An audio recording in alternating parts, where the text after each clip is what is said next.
Friends, BJP কিন্তু যখনই ক্ষমতা এসেছে বড় সড়ো কাজ দেখিয়েছে।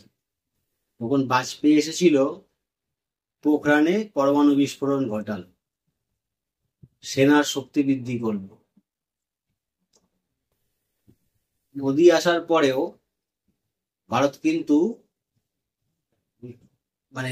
নিজস্ব অস্ত্র উৎপাদন, নিজস্ব টেকনোলজিতে নতুন নতুন অস্ত্র তৈরি করা, এই ব্যাপারে কিন্তু অনেক বেশি গুরুত্ব দিল, যেটা কিন্তু আগে অতটা হতো না। সে প্লেন বলুন, জাহাজ বলুন, মিসাইল বলুন। আর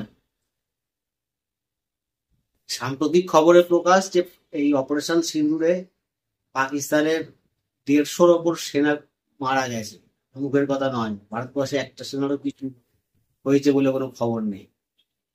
তাহলে ভারতবর্ষ কতটা সামরিকভাবে শক্তিশালী হয়েছে, এটা একটা তার একদম অকাট্য প্রমাণ। ভারতের সামরিক শক্তি কতটা এগিয়ে গেছে। ভারতবর্ষের সেরকম ক্ষতি হয়নি, কিন্তু পাকিস্তানের একটা বড় আমরা শিক্ষা দিতে পেরেছি পাকিস্তান। আর ভারতবর্ষ এখন নিজস্ব অস্ত্র উৎপাদন, নিজস্ব ড্রোন, নিজস্ব টেকনোলজি, এ সমস্ত খুব জোর দিচ্ছে। ভারতের বিভিন্ন ডিফেন্স কোম্পানিগুলোর তাদের শেয়ারের দাম হু হু করে বেড়েছে, অনেক বেড়েছে। এটা থেকে প্রমাণ হয় বিজেপি কিন্তু যখনই ক্ষমতায় আসে সামরিক শক্তিতে অনেক বেশি জোর দেয়, এবং আজকের দুনিয়ায় যেটা খুবই প্রয়োজন।